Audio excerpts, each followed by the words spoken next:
Welcome. It's time to connect to Congress once again. I'm joined now by Congressman Bill Johnson. Congressman, thank you for being here. Rich, always good to be with you. Well, first I want to ask you about the Patriot Act. It's been making headlines again. Some people want to move forward with the bulk collection of data and others do not, and it's been a very sort of contentious issue. Where do you stand on it? You know, there's a balance that we have to achieve here, Rich. The world has changed. You know, the technology has changed. We got social media, we got the internet, we've got Twitter.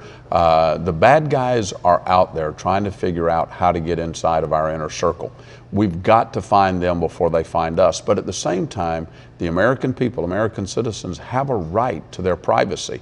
We've got to find a balance. That's what we started trying to achieve with the USA Freedom Act. The House of Representatives began to roll back that bulk collection process, gave a 6-month window for that to begin to wind down. Because when the Patriot Act came into play after 9/11 of 2001, we went way to the extreme. Now we've got to come back to the middle and figure out how to find the bad guys before they can conduct their bad operations, but at the same time protect the privacy of the American people. Right. And I mean, there are those who say, though, that protecting the privacy isn't as important as national security, maybe, and that this bulk collection is what's going to help us net terrorists. What's your thoughts on that? Well, me personally, now this is just me talking about my family and me. I don't care what the federal government has to do. I don't care what the president has to do to keep my family safe. I want him to do it. And I think most Americans probably feel that way. Most Americans are not out conducting terrorist operations, so they don't really worry about somebody listening in on their phone calls and those kinds of things.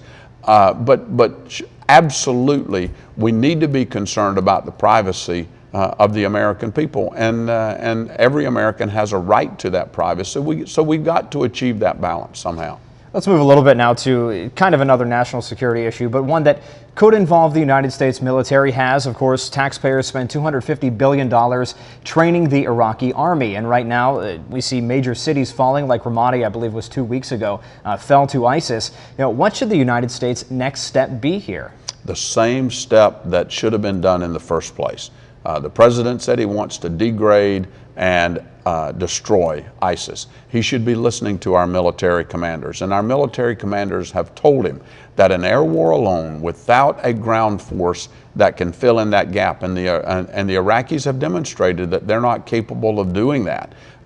We've got to go after this with a strategy to defeat this threat before it comes here. And the president should be listening to our military commanders about how to do that. Clearly, what he's done so far is not working. Congressman Johnson, thank you so much for joining us. We look forward to chatting with you again next time. Thank you.